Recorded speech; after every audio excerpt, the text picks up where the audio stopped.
তো বন্ধুবান্ধীসকল আপুনি যদি ডক্টৰ তাৰপিছত এগ্ৰিকালচাৰ তাৰপিছত ভেটেনাৰী তাৰপিছত ডেণ্টেল ডক্টৰ যদি পঢ়িছে যদি পাছ কৰি আছে তেন্তে আপোনালোকৰ বাবে গভৰ্ণমেণ্টে 5 লাখ টকা সাহায্য কৰিব এনেকৈ আপোনালোকক অল ডিটেইলছ কম তো ভিডিঅটো সম্পূৰ্ণ ভালদৰে চাই ল'ব নহলে একো বুজি নাপাব তো সিএম ছাৰে যোৱাকালিয়ে যিসকলক গ্ৰেড 3 নন টেকনিক্যাল টেকনিক্যালৰ যিসকলক এপইণ্টমেণ্ট লেটাৰ দিলে সেই অনুষ্ঠানত অৰ্থাৎ যোৱাকালিয়ে সকলোকে কৈছে যে আপুনি যদি ডক্টৰ তাৰপিছত ডেণ্টেল ডক্টৰ তাৰপিছত এগ্ৰিকালচাৰ ভেটেনাৰী যদি পাছ কৰিছে তেন্তে গভৰ্ণমেণ্টে আপোনালোকক 5 লাখ টকা দিব এই স্কিমটো হৈছে আত্মনিৰ্ভৰশীল অসম আঁচনি তো মই ইয়াৰ আগতো মই কৈছিলো যে আপোনালোকৰ বাবে যিসকলে যুৱক যুৱতীয়ে ধৰি লওক ডক্টৰ পাছ কৰিছে তাৰপিছত এগ্ৰিকালচাৰ ডিপাৰ্টমেণ্ট পঢ়ি পাছ কৰিছে ভেটেনাৰী পাছ কৰি আছে কিন্তু নিজৰ ব্যৱসায় আৰম্ভ কৰিব বিচাৰে তেন্তে আপোনালোকক 5 লাখ টকা দিব তো আৰু যিসকলে যুৱক যুৱতীয়ে ধৰি লওক যে চাকৰি পোৱা নাই অকল নৰ্মাল পাছ কৰিছে নৰ্মাল পাছ কৰি কলে মেট্ৰিক পাছ হাই সেকেন্ডাৰী বা ডিগ্ৰী পাছ কৰি ৰাখিছে কিন্তু মানে চাকৰি পোৱা নাই আপোনালোকে নিজৰ কৰ্মস্থানৰ বাবে টকা লাগে সেই টকাটো আপোনালোকক গভৰ্ণমেণ্টে দিব নিজৰ মানে বিজনেস কৰাৰ বাবে যেটো টকা লাগে সেই টকাটো গভৰ্ণমেণ্টে দিব এটো হৈছে আত্মনিৰ্ভৰশীল অসম আঁচনি হিয়তক 2 লাখ টকাকে দিব তো ফ্ৰেন্ডছ সকল ভিডিঅটোত কি কৈছে সিএম ছাৰে ভিডিঅটো সম্পূৰ্ণ ভালদৰে চাই লওক কি লৰা ছোৱালীৰ কাৰণে আমি কি ব্যৱস্থা হাতত লম আমি আৰু এটা আঁচনি আৰম্ভ কৰিছো মুখ্যমন্ত্ৰীৰ আত্মনিৰ্ভৰ অসম আঁচনি এই আঁচনিৰ অধীনত যিসকলে এগ্ৰিকালচাৰ পাছ কৰিছে ভেটেনাৰী পাছ কৰিছে ডক্টৰ পাছ কৰিছে ডেণ্টেল ডক্টৰ পাছ কৰিছে তেওঁলোকক চৰকাৰে নিজৰ ব্যৱসায় কৰিবলৈ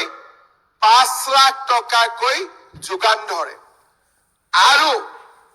যিসকল ল'ৰা ছোৱালী নৰ্মেল এডুকেশ্যন কৰিছে কিন্তু ব্যৱসায় বাণিজ্য কৰিব খোজে তেওঁলোককো চৰকাৰে 2 লাখ টকাকৈ বেংকৰ লগত কোনো সম্পৰ্ক নাই চৰকাৰে ডাইৰেক্টলি 2 লাখ টকা দিয়াৰ ব্যৱস্থা কৰিছে তাৰ মানে যি ল'ৰা ছোৱালীয়ে চাকৰি নাপাব উদ্যোগীকৰণ আৰম্ভ হৈছে অসমত আৰু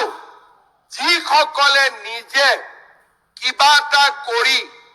নিজৰ ভৰিত থিয় হ'ব খোজে তেওঁলোকক চৰকাৰে বিভিন্ন আঁচনিৰে বিশেষকৈ মুখ্যমন্ত্ৰীৰ আত্মনিৰ্ভৰ অসম আঁচনিৰ জৰিয়তে সহায় কৰাৰ বাবে চেষ্টা আৰম্ভ কৰিছে তাৰ ফলত আজি আমাৰ ৰাজ্যত যুৱক যুৱতীসকলৰ মাজত এটা আশাৰ পৰিবেশৰ সৃষ্টি হৈছে তো বন্ধুসকল ভিডিঅটো নিশ্চয় চাইছে এটো যোৱাকালি ভিডিঅ হয় যোৱাকালি যিসকলে গ্ৰেড 3 নন টেকনিক্যাল পোষ্টত যিসকলে পাছ কৰিছে হিয়তক এপইণ্টমেণ্ট লেটাৰ দিছে আপোনালোকে নিশ্চয় জানে যোৱাকালিয়ে এটো অনুষ্ঠান কৰিছিলে নিজৰ মানে ব্যৱসায় আৰম্ভ কৰিব বিচাৰে যিসকল যুৱক যুৱতীয়ে নৰ্মাল পাছ কৰা যুৱক যুৱতীয়ে ধৰি লওক মেট্ৰিক হাই সেকেন্ডাৰী ডিগ্ৰী পাছ হিয়তৰ বাবে আত্মনিৰ্ভৰশীল এটা আঁচনি লৈ আহিছে এই আঁচনিৰ জৰিয়তে 2 লাখ টকা আপোনালোকক সাহায্য কৰিব গভৰ্ণমেণ্ট চৰকাৰে আপোনালোকক সাহায্য কৰিব এই টকা দি আপোনালোকে কিবা এটা বিজনেস কৰি যাতে খাব পাৰে বা চলিব পাৰে তো ফ্ৰেন্ডছ সকল আৰু যিসকলে ভেটেনাৰী তাৰপিছত এগ্ৰিকালচাৰ তাৰপিছত ডাক্তৰ তাৰপিছত ডেণ্টেল ডাক্তৰ পাছ কৰি আছে কিন্তু নিজৰ ব্যৱসায় আৰম্ভ কৰিব বিচাৰে হিয়তক দিব 5 লাখ টকাৰ সাহায্য তো এই 5 লাখ টকাৰ ভিতৰত 50% আপোনালোকৰ সাবসিডি পাব অৰ্থাৎ 2.5 লাখ টকা দিব লাগিব গভৰ্ণমেণ্টক আৰু 2.5 লাখ টকা দিব নালাগে 50% সাবসিডি পাই যাব তো বন্ধুসকল এটো এটা ভাল নিউজ তো আপোনালোকে যদি ডাক্তৰ তাৰপিছত এগ্ৰিকালচাৰ তাৰপিছত ভেটেনাৰী যদি পাছ কৰি আছে তেন্তে আপোনালোকে এই আঁচনিটো এপ্লাই কৰিব পাৰে এই আঁচনিটো মানে এপ্লাই কেতিয়া আৰম্ভ হ'ব এতিয়ালৈকে কোনো আপডেট অহা নাই যেতিয়া হ'ব আপোনালোকে এই চেনেলটোত পাই যাব তো চেনেলটো যদি সাবস্ক্ৰাইব কৰা নাই সাবস্ক্ৰাইব কৰি ৰাখি দিব